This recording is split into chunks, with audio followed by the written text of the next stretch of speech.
الحمد لله نحمده ونستعينه ونستغفره ونتوكل عليه ونعوذ بالله من شرور أنفسنا ومن سيئات أعمالنا من يهده الله فلا مضل له ومن يضلله فلا هادي له وأشهد أن لا إله إلا الله وأشهد أن محمدا عبده ورسوله أما بعد فإن خير الحديث كتاب الله وخير الهدي هدي محمد صلى الله عليه وسلم وشر الأمور محدثاتها وكل محدثة بدعة وكل بدعة ضلالة وكل ضلالة في النار أما بعد أعوذ بالله من الشيطان الرجيم بسم الله الرحمن الرحيم يا أيها الذين آمنوا اتقوا الله حق تقاته ولا تموتن إلا وأنتم مسلمون يا أيها الناس اتقوا ربكم الذي خلقكم من نفس واحدة وخلق منها زوجها وبث منهما رجالا كثيرا ونساء واتقوا الله الذي تساءلون به والأرحام إن الله كان عليكم رقيبا يا أيها الذين آمنوا اتقوا الله وقولوا قولا سديدا يصلح لكم أعمالكم ويغفر لكم ذنوبكم ومن يطع الله ورسوله فقد فاز فوزا عظيما. معزز سامعین کرام، اسلامی بھائیوں اور بزرگوں، ماؤں اور بہنوں اور عزیز طلباء، اسلام کی بنیاد جن 5 چیزوں پر ہے ان میں سے ایک بیت اللہ شریف کا حج کرنا ہے۔ اللہ تبارک و تعالیٰ کا ارشاد ہے وَلِلَّهِ عَلَى النَّاسِ حِجُّ الْبَيْتِ مَنِ اسْتَطَاعَ إِلَيْهِ سَبِيلًا۔ اللہ سبحانہ و تعالیٰ کے لیے بیت اللہ کا حج کرنا لوگوں پر واجب اور فرض ہے، اور یہ اس شخص کے لیے ہے جو بیت اللہ تک پہنچنے کی طاقت رکھتا ہو۔ لہذا ہر مسلمان، چاہے وہ مرد ہو یا عورت، اگر وہ صاحب استطاعت ہے تو عمر کے اندر کم سے کم ایک بار حج کرنا اس پر واجب اور فرض ہے۔ نبی کریم صلی اللہ علیہ وسلم کی حدیث ہے، ابو ہریرہ رضی اللہ تعالیٰ عنہ بیان کرتے ہیں، خطبنا رسول اللہ صلی اللہ علیہ وسلم فقال یا ایھا الناس قد فرض اللہ علیکم الحج فحجوا، کہ نبی کریم صلی اللہ علیہ وسلم نے ایک بار ہمیں خطاب کرتے ہوئے فرمایا کہ اے لوگو، اللہ تعالیٰ نے تم پر حج کو واجب اور فرض کیا ہے، لہذا تم حج کرو۔ تو ایک آدمی نے کہا اکل عام یا رسول اللہ، فسکت حتیٰ قالها ثلاثا۔ تو ایک آدمی اٹھا اور اس نے کہا کہ اے اللہ کے رسول، کیا ہر سال حج کرنا ہے؟ تو آپ نے تھوڑی دیر تک خاموشی اختیار کی، یہاں تک کہ اس آدمی نے یہ بات 3 مرتبہ دہرائی۔ تو نبی اکرم صلی اللہ علیہ وسلم نے فرمایا لو قلت نعم لوجبت، کہ اگر میں ہاں کہہ دوں تو ہر سال حج کرنا واجب اور فرض ہو جائے گا، ولم استطعتم، اور تم اس کی طاقت نہیں رکھ سکتے۔ ثم قال، پھر آپ صلی اللہ علیہ وسلم نے نصیحت کرتے ہوئے فرمایا ذرونی ما ترکتکم، جتنا میں بتاؤں اسی پر تم مجھ کو چھوڑ دو۔ فإنما هلك من كان قبلكم بكثرة سؤالهم واختلافهم على انبیائهم، تم سے پہلے لوگ ہلاک ہو گئے بہت زیادہ 3-5 اور بہت زیادہ کثرت سوال کی وجہ سے اور انبیاء کرام سے اختلاف کے نتیجے میں۔ فَإِذَا أَمَرْتُكُمْ بِشَيْءٍ فَأْتُوا مِنْهُ مَا اسْتَطَعْتُمْ، تو جب میں تم کو کسی چیز کا حکم دوں تو اپنی استطاعت کے مطابق اسے بجا لاؤ، اور جب میں تم سے روکوں تو تم اس سے رک جاؤ اور اس امر کو ترک کر دو، چھوڑ دو۔ فرضیت حج کے لیے 5 شرطیں ہیں۔ پہلی شرط یہ ہے کہ آدمی مسلمان ہو، کافر اگر حج کرتا ہے تو اس کا حج صحیح نہیں ہے، بلکہ اس کا حدود حرم میں اس کا داخلہ ہی جائز اور درست نہیں ہے۔ دوسری شرط یہ ہے کہ آدمی عقل والا ہو، اور تیسری شرط یہ ہے کہ آدمی بالغ ہو، کیونکہ شرعی احکام کے مکلف ہونے کے لیے بلوغت شرط ہے۔ لیکن اگر بچہ حج کرتا ہے تو اس کا حج کرنا صحیح ہوگا اور اس کا اجر و ثواب اس کے والدین کو پہنچے گا۔ اگر وہ بالغ ہوتا ہے تو دوبارہ، اگر وہ بالغ ہوتا ہے اور وہ صاحب استطاعت ہوتا ہے تو اس پر حج کرنا دوبارہ واجب اور فرض ہے۔ بچپن کی حالت میں بلوغت سے پہلے کیا ہوا حج یہ کافی نہیں ہوگا، بلکہ اس کا اجر و ثواب یہ اس کے ماں باپ کو پہنچے گا، جیسا کہ عبداللہ ابن عباس رضی اللہ تعالیٰ عنہ بیان کرتے ہیں کہ حج کے موقع پر ایک عورت نے اپنے ایک چھوٹے سے بچے کو اٹھایا اور نبی کریم صلی اللہ علیہ وسلم سے سوال کیا، علی ھذا حج، کیا اس بچے کے لیے حج مانا جائے گا؟ تو نبی اکرم صلی اللہ علیہ وسلم نے فرمایا، نعم ولک اجر، ہاں اس کا حج تو صحیح ہے لیکن اس کا اجر و ثواب تمہیں پہنچے گا۔ دوسری شرط یہ ہے، چوتھی شرط یہ ہے کہ آدمی صاحب استطاعت ہو، یعنی بیت اللہ تک پہنچنے پر وہ قادر ہو، مالی اعتبار سے بھی اور جسمانی اعتبار سے بھی، اور راستہ پرامن ہو، جنگ جیسے حالات نہ ہو، آسانی کے ساتھ وہاں پہنچ سکتا ہو۔ یہی وجہ ہے کہ جب رسول اکرم صلی اللہ علیہ وسلم سے استطاعت کے بارے میں پوچھا گیا کہ اللہ تعالیٰ نے جو یہ فرمایا ہے لمن استطاع الیہ سبیلا، تو استطاعت سے کیا مراد ہے؟ تو نبی اکرم صلی اللہ علیہ وسلم نے فرمایا الزاد والراحلہ، کہ آدمی زاد راہ یعنی سفر خرچ پر قادر ہو، اور اسی طریقے سے وہ سواری کا کرایہ ادا کر سکتا ہو، اور یا تو وہ سواری خود اس کے پاس ہو۔ اسی طریقے سے اگر کوئی شخص مالی طور پر تو قادر ہے، مال ہے اس کے پاس، لیکن حج کرنے پر جسمانی لحاظ سے قادر نہیں ہے، بہت زیادہ بوڑھا ہو گیا، بیمار ہو گیا، تو ایسی صورت میں وہ آدمی اپنا حج ایسے شخص سے کروائے گا جو پہلے اپنی طرف سے حج کی ادائیگی کر چکا ہو۔ عبداللہ ابن عباس رضی اللہ تعالیٰ عنہ بیان کرتے ہیں، ان امرأة من خثعم عتت النبی صلی اللہ علیہ وسلم فقالت یا رسول اللہ ان فریضۃ اللہ علی عبادہ فی الحج ادرکت ابی شیخا کبیرا لا یثبت علی الراحلہ افاحج عنہ قال نعم۔ عبداللہ ابن عباس رضی اللہ تعالیٰ عنہ بیان کرتے ہیں کہ قبیلہ خثام کی ایک عورت نبی کرم صلی اللہ علیہ وسلم کے پاس آئی، اس نے کہا کہ اے اللہ کے رسول، میرے باپ پر حج واجب اور فرض ہو چکا ہے، لیکن میرے باپ بہت زیادہ بوڑھے ہیں، سواری پر بیٹھنے کے لائق نہیں ہیں، سواری پر بیٹھنے پر قدرت نہیں رکھتے، تو کیا میں ان کی طرف سے حج کر سکتی ہوں؟ تو آپ صلی اللہ علیہ وسلم نے کہا کہ ہاں۔ اسی طریقے کی ایک دوسری روایت عبداللہ ابن عباس رضی اللہ تعالیٰ عنہ ہی سے وارد ہے کہ ایک بار نبی اکرم صلی اللہ علیہ وسلم نے دوران حج ایک آدمی سے سنا کہ وہ پکار رہا تھا لبیک عن شبرما، کہ شبرما کی طرف سے میں حج کی ادائیگی کر رہا ہوں۔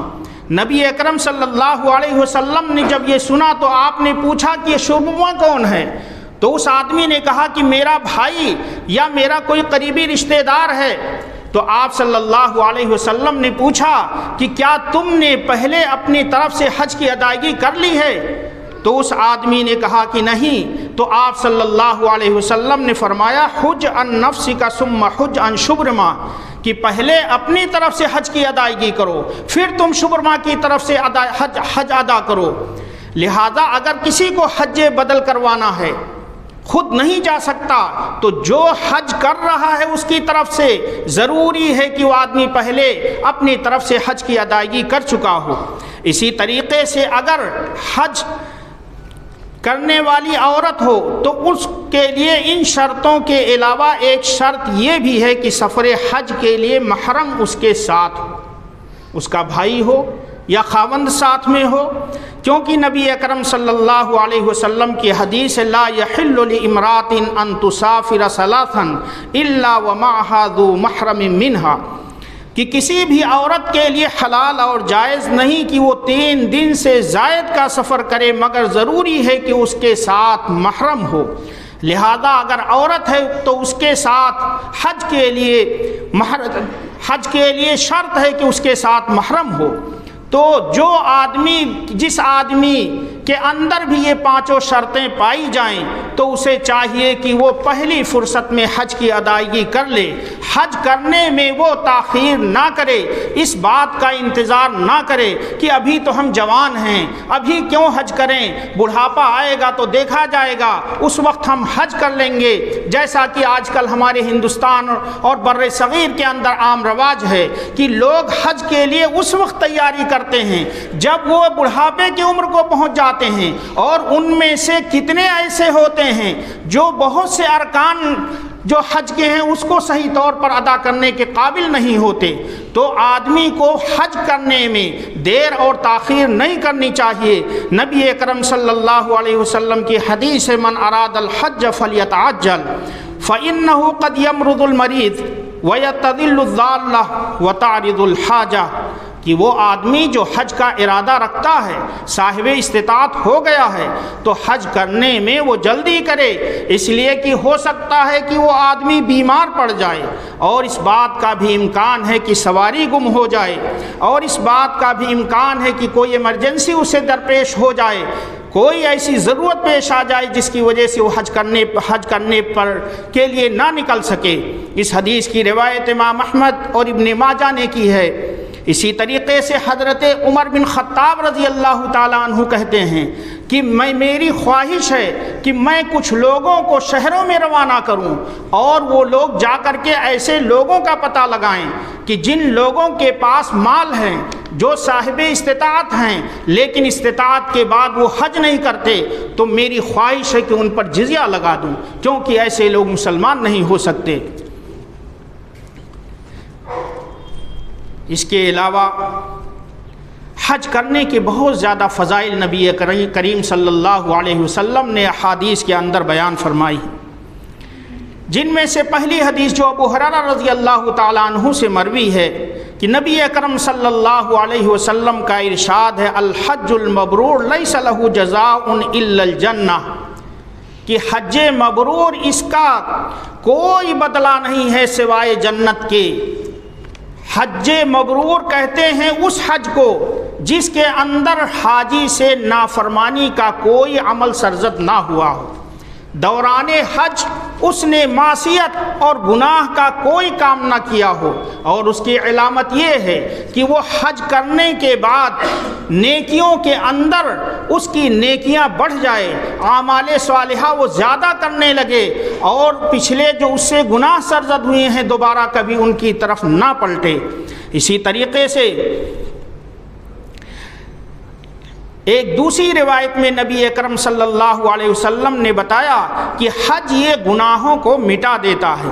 عمرو بن عاص رضی اللہ تعالیٰ عنہ بیان کرتے ہیں کہ جب اللہ تعالیٰ نے میرے دل کے اندر اسلام کی محبت ڈال دی تو میں نبی اکرم صلی اللہ علیہ وسلم کی خدمت میں آیا، اور میں نے نبی اکرم صلی اللہ علیہ وسلم سے عرض کیا کہ آپ اپنا ہاتھ بڑھائیے، میں بیعت کرنا چاہتا ہوں۔ نبی اکرم صلی اللہ علیہ وسلم نے اپنا ہاتھ بڑھایا، لیکن عمرو بن عاص رضی اللہ تعالیٰ عنہ نے اپنا ہاتھ کھینچ لیا۔ نبی اکرم صلی اللہ علیہ وسلم نے پوچھا کہ عمر تمہیں کیا ہوا؟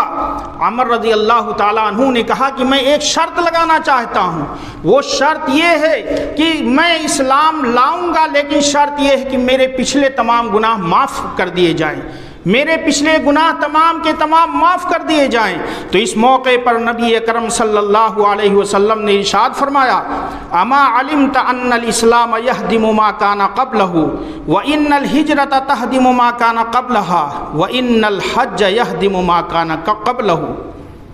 اے عمر، کیا تمہیں معلوم نہیں کہ اسلام یہ گزشتہ تمام گناہوں کے لیے کفارہ ہے، تمام گناہوں کو مٹا دیتا ہے، اور ہجرت یہ گزشتہ تمام گناہوں کو مٹا دیتی ہے، اور اسی طریقے سے حج سابقہ تمام گناہوں کو مٹا دیتا ہے۔ جابر رضی اللہ تعالیٰ عنہ بیان کرتے ہیں کہ نبی اکرم صلی اللہ علیہ وسلم نے بیان فرمایا ہے ادیم الحج والعمرہ فإنهما ينفيان الفقر والذنوب كما تنفي الكير خبث الحديد کہ تم حج اور عمرہ کرتے رہو، اس لیے کہ حج اور عمرہ یہ فقر و فاقہ اور گناہوں کو ایسے مٹا دیتے ہیں جس طریقے سے کہ بھٹی یہ لوہے کے زنگ کو دور کر دیتی ہے۔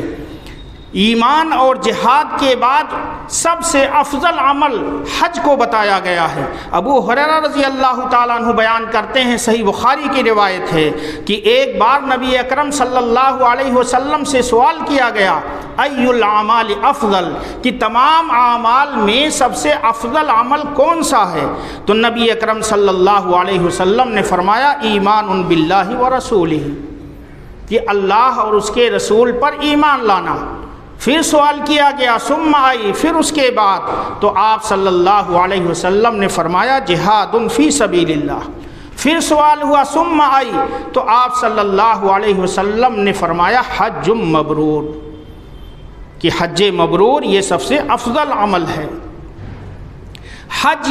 یہ بعض حالات میں جہاد سے بھی زیادہ افضل ہے۔ عائشہ رضی اللہ تعالیٰ عنہ بیان کرتی ہیں، کہتی ہیں کہ میں نے نبی اکرم صلی اللہ علیہ وسلم سے عرض کیا کہ اے اللہ کے رسول، میں سوچتی ہوں کہ جہاد سب سے افضل عمل ہے، تو ہم بھی جہاد کیا کریں؟ تو آپ صلی اللہ علیہ وسلم نے فرمایا لیکن افضل الجہاد حج مبرور، کہ افضل الجہاد یہ حج مبرور ہے۔ اسی طریقے سے کمزور عمر رسیدہ لوگ اور عورتوں کے لیے جہاد حج اور عمرہ کو قرار دیا گیا۔ ابو ہریرہ رضی اللہ تعالیٰ عنہ بیان کرتے ہیں کہ رسول اللہ صلی اللہ علیہ وسلم نے ارشاد فرمایا جہاد الکبیر والضعیف والمرأة الحج والعمرہ، کہ عمر رسیدہ لوگوں، کمزور لوگوں اور عورتوں کا حج اور عورتوں کے لیے جہاد حج اور عمرہ کرنا ہے۔ ایک دوسری روایت میں حجاج کرام کو اللہ کا مہمان قرار دیا گیا ہے اور بتایا گیا ہے کہ وہ جو کچھ دعا کرتے ہیں اللہ رب العالمین ان کی دعا سنتا ہے اور قبول کرتا ہے۔ عبداللہ ابن عمر رضی اللہ تعالیٰ عنہ بیان کرتے ہیں الغازی فی سبیل اللہ والحاج والمعتمر وفد اللہ دعاہم فاجابوہ وسالوہ فعاتوہم، کہ اللہ کے راستے میں غزوہ کرنے والا اور حج اور عمرہ کرنے والا یہ سب کے سب اللہ کے مہمان ہوتے ہیں۔ اللہ تعالیٰ نے انہیں آواز دی تو انہوں نے لبیک کہتے ہوئے وہ اللہ کے راستے میں نکل پڑے۔ وَسَأَلُوهُ فَعَاتُوهُمْ، تو جب وہ لوگ اللہ رب العالمین سے سوال کرتے ہیں تو اللہ تبارک و تعالیٰ انہیں دیتا اور عطا کرتا ہے۔ اس حدیث کی روایت ابن ماجہ اور ابن حبان نے کی ہے اور علامہ البانی رحمہ اللہ نے اس کی تصحیح کی ہے۔ اسی طریقے سے بتایا گیا کہ سفر حج کے دوران اگر حاجی کی یا عمرہ کرنے والے کی موت آ جاتی ہے تو انسان سیدھا جنت میں چلا جاتا ہے۔ ابو ہریرہ رضی اللہ تعالیٰ عنہ بیان کرتے ہیں من خرج حاجا فمات کتب له اجر الحاج الى یوم القیامہ ومن خرج معتمرا فمات کتب له اجر المعتمر الى یوم القیامہ، کہ وہ آدمی جو حج کے ارادے سے نکلا اور اثنائے حج اس کی وفات ہو گئی تو اس کے لیے حج کرنے والے کا اجر و ثواب لکھ دیا جاتا ہے قیامت تک کے لیے، قیامت تک اسے حج کا ثواب ملتا رہتا ہے۔ اسی طریقے سے جو شخص عمرہ کرنے کے لیے نکلا اور دوران عمرہ راستے میں اس کی موت ہو گئی کتب لہ اجر المعتمر، تو اس کے لیے عمرہ کرنے والے کا اجر و ثواب قیامت تک کے لیے لکھ دیا جاتا ہے۔ عبداللہ ابن عباس رضی اللہ تعالیٰ عنہ بیان کرتے ہیں کہ ایک آدمی نے دوران حج عرفہ میں وقوف کیا، وقوف کے بعد جب وہ سواری پر سوار ہوا تو سواری نے اس کو گرا دیا جس سے اس کی گردن ٹوٹ گئی اور اسی دوران وہ فوت ہو گیا۔ تو نبی اکرم صلی اللہ علیہ وسلم نے اس آدمی کے بارے میں، اس حاجی کے بارے میں فرمایا اغسلوہ بماء وصدر وکفنوہ بثوبیہ، کہ تم اس کو پانی اور بیری کے پتے سے غسل دو اور اس کو اس کے انہی دونوں چادروں میں تکفین کرو، احرام کے جو دونوں چادر ہیں اسی میں تم اس کی تکفین کرو، ولا تخمروا راسہ، اور تم اس کے سر کو ڈھکو نہیں، ولا تحنطوا، اور نہ ہی خوشبو لگاؤ، کیونکہ حالت احرام میں خوشبو لگانا منع ہوتا ہے۔ فَإِنَّهُ يُبْعَثُ يَوْمَ الْقِيَامَةِ مُلَبِّيًا، قیامت کے دن یہ تلبیہ پکارتے ہوئے لبیک اللہم لبیک پکارتے ہوئے قیامت کے دن اٹھایا جائے گا۔ اسی طریقے سے جو لوگ حج پر جانا چاہتے ہیں تو ان کو یہ بھی معلوم ہونا چاہیے کہ حج کے کچھ آداب ہیں، کچھ شروط ہیں۔ ان میں سے پہلی چیز ہے اخلاص۔ جتنی بھی عبادتیں ہیں ان کی قبولیت کے لیے اخلاص شرط اولی ہے، بغیر اخلاص کے کوئی بھی عمل ہمارا قابل قبول نہیں ہوگا۔ لہذا حج کرنے والے کا مقصد اللہ رب العالمین کی رضا اور اس کا تقرب ہونا چاہیے۔ اللہ سبحانہ و تعالیٰ نے فرمایا وما امروا الا لیعبدوا اللہ مخلصین لہ الدین حنفاء، کہ تمام نبیوں اور رسولوں کو اسی بات کا حکم دیا گیا تھا کہ وہ اللہ رب العالمین کی عبادت اخلاص کے ساتھ کریں، عبادت کو اللہ رب العالمین کی رضا کے لیے کریں۔ لیکن افسوس کی بات ہے کہ آج بہت سے حاجی جب وہ حج کے لیے نکلنا چاہتے ہیں تو علاقے، گاؤں اور محلے کے لوگوں کو جمع کیا جاتا ہے، بڑی بڑی دعوتیں کی جاتی ہیں، پھول کے مالے پہنائے جاتے ہیں، پھول کے ہار ڈالے جاتے ہیں، روپے و پیسوں کے ہار ڈالے جاتے ہیں، پھر ان کی تصویریں کھنچائی جاتی ہیں، پھر ان کو واٹس ایپ اور فیس بک وغیرہ پر لوڈ کیا جاتا ہے، اور اس کے بعد بسیں بک کرائی جاتی ہیں جن پر بڑے بڑے بینر لگائے جاتے ہیں، اور قافلے حج کرنے والے ایک یا دو یا چار لوگ ہوتے ہیں، لیکن دو دو بسیں، تین تین بسیں بھر بھر کے ایئرپورٹ تک جاتے ہیں لوگ الوداع کہنے کے لیے۔ یہ سارے کے سارے عمل اخلاص کے منافی ہیں۔ یہ عبادت ہے جو صرف اور صرف اللہ کی رضا کے لیے ہونی چاہیے، اس کے اندر دکھاوا یا ریاکاری یا شہرت طلبی ہرگز نہیں ہونی چاہیے۔ لہذا حاجی کو ان تمام عمل سے بچنا چاہیے۔ اسی طریقے سے ضروری ہے کہ وہ رزق حلال کا اہتمام کرے، کیونکہ رسول اللہ صلی اللہ علیہ وسلم کا ارشاد ہے یا ایھا الناس ان اللہ طیب ولا یقبل الا طیبا، کہ اے لوگوں بے شک اللہ سبحانہ و تعالیٰ پاکیزہ ہے اور پاکیزہ ہی چیزوں کو قبول کرتا ہے۔ پھر آپ صلی اللہ علیہ وسلم نے ایک ایسے آدمی کا ذکر کیا جو ایک لمبا سفر اختیار کر کے آتا ہے، اس کے غبار آلود ہے، بال بکھرے ہوئے ہیں، گندہ ہیں، ایسی کیفیت میں اپنے دونوں ہاتھوں کو آسمان کی جانب اٹھاتے ہوئے اللہ رب العالمین سے دعا کرتا ہے یا ربی یا ربی، کہ اے میرے رب تو مجھے یہ عطا کر، اے میرے رب تو مجھے یہ وہ عطا کر، لیکن مطعمہ حرام و مشربہ حرام و ملبسہ حرام، اس کا کھانا حرام کا، پینا حرام کا، لباس حرام کا، حرام مال سے اس کی تربیت اور پرورش و پرداخت ہوئی ہے، تو بھلا کیوں کر اس کی دعا قبول کی جائے۔ اسی طریقے سے حاجی کے لیے ضروری ہے کہ دوران حج وہ اپنی زبان کی حفاظت کرے، فضول گفتگو سے پرہیز کرے۔ الحج اشہر معلومات فمن فرض فیہن الحج فلا رفث ولا فسوق ولا جدال فی الحج،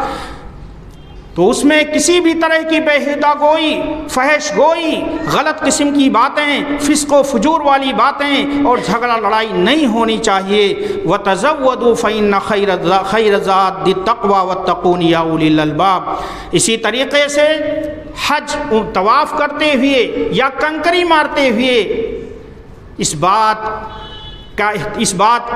کا لحاظ کیا جائے کہ اس کے ذریعے دوسرے حاجی کو تکلیف نہ پہنچنے پائے، کسی کو دھکا نہ دے، بھیڑ وغیرہ میں ایک دوسرے کے ساتھ تعاون کرے، کیونکہ نبی اکرم صلی اللہ علیہ وسلم کی حدیث من سلم المسلمون من لسانہ ویدہ، کہ کامل مسلمان، حقیقی مسلمان وہی ہے جس کی زبان اور اس کے ہاتھ سے دوسرے مسلمان بھائی محفوظ ہوں۔ اسی طریقے سے حاجی کے لیے ضروری ہے کہ حج پر جب وہ نکلے تو تمام گناہوں سے سچی توبہ کرے، اور اس کے اوپر دوسروں کے جو حقوق ہیں مثلا قرضہ وغیرہ ہے تو ان کو وہ ان کی تو ادا کر کے جائے، قرضے وغیرہ کی ادائیگی کر لے، اور اگر وہ ادائیگی نہیں کر سکا ہے، کچھ حقوق دوسروں کے باقی رہ گئے ہیں، تو اس تعلق سے اپنے ورثہ کو وصیت کر کے جائے۔ اللہ رب العالمین سے دعا ہے کہ اے اللہ تو ہمیں حج کی توفیق عطا فرما، اور حج کے جو احکام اور آداب ہیں تو انہیں بجا لانے کی توفیق عطا فرما، اور اے اللہ تو ہمیں حج مبرور کی توفیق عطا فرما۔ بارک اللہ لنا ولکم فی الآیات والذکر الحکیم، انہ تعالی جواد کریم ملک بر الرؤوف الرحیم۔